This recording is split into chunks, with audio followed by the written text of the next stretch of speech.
This is Easter egg mulberry, and I like this vantage point. We just did a video on paradise mulberry, which is very similar to Easter egg mulberry, but they are different categories on the National Plant Germplasm System, where we've got both of them. And this is listed as DMOR 83 on the National Plant Germplasm System. So similar to paradise, Easter egg will transition from kind of a green mulberry when it's in its early stages to lavender and a deeper kind of lavender, and then finally in this dark purple state.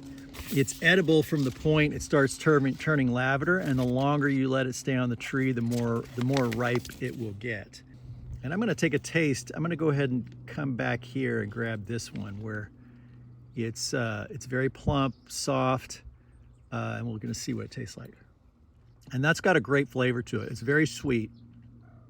And it's got a little bit of tartness, which is unusual for lighter colored mulberries. Pure white mulberries often taste sweet, but there's no flavor. But this one has some flavor to it, so it's a good mulberry. It's relatively productive, which means, moderately productive is the term I'm going to use, which means that each node or each branch that comes off during the growing season produces at least 3 mulberries.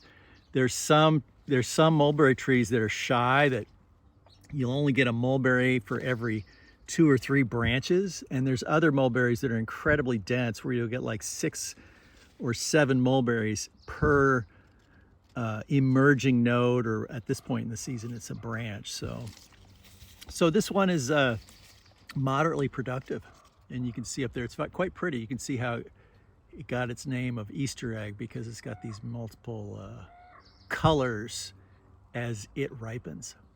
This is Easter egg mulberry.